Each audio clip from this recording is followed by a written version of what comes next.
Omkara capital के founder Varinder Bansal हमारे साथ कार्यक्रम में हो चुके हैं शामिल। वरिंदर, गुड मॉर्निंग, बहुत बहुत स्वागत है आपका। लंबे समय बाद फिर से मुलाकात हो रही है, नतीजों का सीजन शुरू हो चुका है और आपके लिए मुझे लगता है इस बार के रिजल्ट सीजन में काफी कुछ कहने और करने को है। तो इससे पहले कि मैं जो इस वीकेंड पर नतीजा है उस पर आपसे राय लूं, उससे पहले जरा एक बार पूरा आउटलुक रिजल्ट सीजन को लेकर क्या कुछ खास बातें आप देखने वाले हैं? Good morning, sir, and thank you so much to you and of course, Z for giving me this opportunity again. Sir, मैं ग्लोबल रिकवरी देखना चाह रहा हूँ इस क्वार्टर में। लास्ट 1.5-2 साल से हम लोग सब डोमेस्टिक थीम खेल रहे हैं, चाहे वो बैंक्स हो, चाहे वो डिफेंस हो, चाहे वो कैपिटल गुड्स हो, इंडस्ट्रियल्स हो। आई थिंक जिस तरीके से इंटरेस्ट रेट्स थोड़े से कमजोर होने चालू हो गए हैं और जिस तरीके से इन्फ्लेशन कमजोर हो गई है, I think one big element और स्पेशली कमेंट्री में, और we are also tracking global results, जिसमें हम लोग ये देखना चाहेंगे कि ग्लोबल रिकवरी यूएस और यूके में वापस आ रही है कि नहीं आ रही है। सो मेरे लिए फार्मा हुआ, केमिकल्स हुआ, ये 2 सेक्टर्स बहुत जरूरी होंगे देखने के लिए। एंड इस बार सर आई थिंक जो ग्लोबल रिजल्ट्स आएंगे और उनकी जो कमेंट्री होगी वो बहुत इंपॉर्टेंट होगी हमारे लिए। सो अगर मैं विस्तार में सिंपल सा बता सकूं, इंडिया में रूरल जो है कंजम्पशन है वो वीक है, वो उस तरीके से आ नहीं रही है। जो आपको थोड़े से हिंट्स आए हैं अभी आईटी से, वो वीक है। बट आई थिंक 2-3 सेक्टर जो सरप्राइज कर सकते हैं मेरे हिसाब से इस क्वार्टर में, वो फार्मा और केमिकल्स होंगे।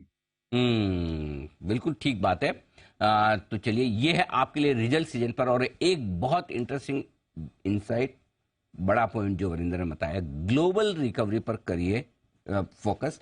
किन किन कंपनियों में ग्लोबल मार्केट से रिकवरी के संकेत आते दिख रहे हैं, जो कि शायद आईटी पर मिसिंग है। आइए शुरुआत करते हैं। वरिंदर, बताइए ये इस वीकेंड के रिजल्ट्स के बारे में, कौन कौन से रिजल्ट्स आपने विश्लेषण किए? सर, एक और पॉइंट ऐड करना चाहूंगा, इस बार जो बुरा रिजल्ट्स होगा वो अच्छी खबर होगी। हाँ, क्यों? बहुत सारी कंपनीज हैं जो शायद आपको बुरा रिजल्ट्स देंगी, बट क्योंकि लास्ट 2 साल से बहुत कंपनीज स्ट्रगल कर रही हैं ग्लोबल रिकवरी से। आई थिंक ग्लोबल रिकवरी कोई 3 महीने या 6 महीने या 9 महीने दूर है, और कुछ स्टॉक्स ऐसे हैं जहां पे अर्निंग सरप्राइज नेगेटिव साइड्स पे बहुत ज्यादा नहीं आएंगे। कुछ आ भी गए तो वायलेंट रिएक्शंस आपको मिलेंगे, 10%, 15%, 20% स्टॉक्स गिर सकते हैं। तो वहां पे आपको अपॉर्चुनिटी मिलेगा कि बहुत सारे स्टॉक्स जो ग्लोबल फेसिंग है वो ऑलरेडी मेरे ख्याल में 10-12 मल्टीपल पे ट्रेड करते हैं, सस्ते ट्रेड करते हैं। तो वहां पे अपॉर्चुनिटी मिलेगा, बिकॉज जो भी रिजल्ट आएगा वो बैकवर्ड रिजल्ट आएगा। आपको थोड़ा सा आगे देखना है। अगर आप आगे देखेंगे तो आपको दिखेगा नंबर्स आएगा। जिस तरीके से जैसे मैं फार्मा की बात कर रहा हूं, तो फार्मा का अगर यूएस जेनेरिक रिकवरी 6-7 साल बाद चालू हो चुका है सर, वो कम से कम 1.5-2 साल रहेगा। हो सकता है इस क्वार्टर में आपको बहुत अच्छे नंबर्स ना देखे, but I think first quarter will be the one जहां पे आपको तकड़ा रिकवरी दिख सकता है कुछ फार्मा कंपनीज में। टाटा मोटर्स अनदर एग्जांपल है जो ग्लोबल फेसिंग रहा है। तो मेरे हिसाब से it will give an investor an opportunity जहां पे बुरे नंबर्स भी आते हैं, बट वो एक अच्छी खबर होगी बिकॉज आपको स्टॉक्स नीचे मिल जाएंगे। तो ये है आपके लिए इस नतीजों के सीजन पर वरिंदर का विश्लेषण और क्या इंपैक्ट आपको आ सकता है। बताएं फिर वरिंदर, जो 2 बड़े नतीजे हैं जिनका इंपैक्ट क्लियरली इस समय हम स्क्रीन पर देख रहे हैं, आपकी क्या रीडिंग रही है एचडीएफसी बैंक और इन्फोसिस की? रुकती स्क्रीन आपको बोल रही है, बट मेरा जो एनालिसिस पार्ट है वो एनालिसिस पार्ट ये है कि अभी भी ये बहुत कंफ्यूजन में है the entire IT sector. TCS का जो कमेंट्री था वो उतना कमजोर नहीं था, इन्फोसिस का बहुत खराब था, और इन्फोसिस का जो गाइडेंस है स्पेशली मार्जिन पे, जहां जो उन्होंने पहले गाइड किया था उससे 100 बेसिस पॉइंट जो नीचे उन्होंने गाइड किया, वो आई थिंक स्ट्रीट को थोड़ा सा हिला दिया है। अगर आपको याद होगा, आई थिंक 2014-17 का पीरियड था जहां पे most IT companies were growing at a pace of 5-7%। अगर आप उस समय का वैल्यूएशन और इस समय का वैल्यूएशन कंपेयर करते हैं दीपांशु एनर्जी, तो भी आपको दिखेगा कि कुछ स्टॉक्स जो है अभी भी 20%, 30% प्रीमियम पे ट्रेड कर रहे हैं आईटी सेक्टर में, जिसके कारण आज धुलाई हो रही है। I think one space which I will be KG is the mid cap IT space, क्योंकि वहां पे जो वैल्यूएशंस हैं कंपनीज लाइक हैप्पीएस्ट माइंड हुआ, एलटीआईएम हुआ, केपीआईटी हुआ, इनका मल्टीपल्स अभी भी 30, 40, 50 का मल्टीपल है, तो वहां पे नजर रखिए।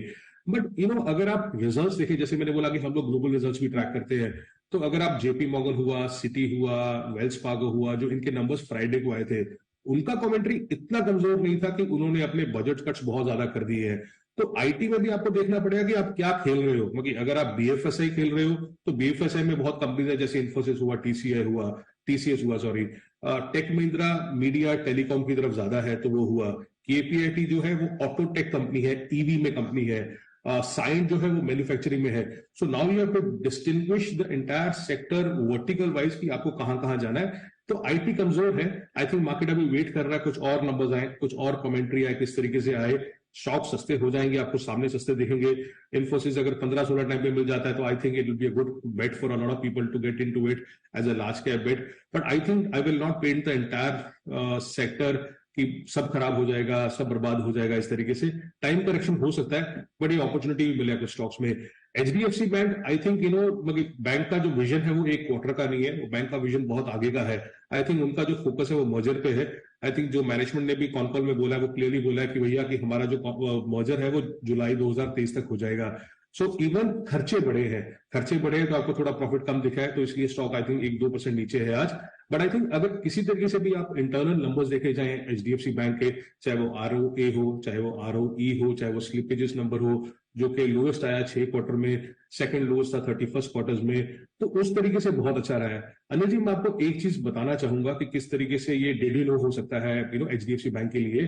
बहुत अच्छा चीज सुबह मैंने पढ़ा था कि एचडीएफसी बैंक ने sir last year 1800 branches add की.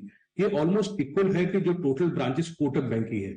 और उन्होंने last year sir 3.3 lakh crore, almost 3.3 lakh crore, 3.3 lakh crore deposits last एक साल में किए.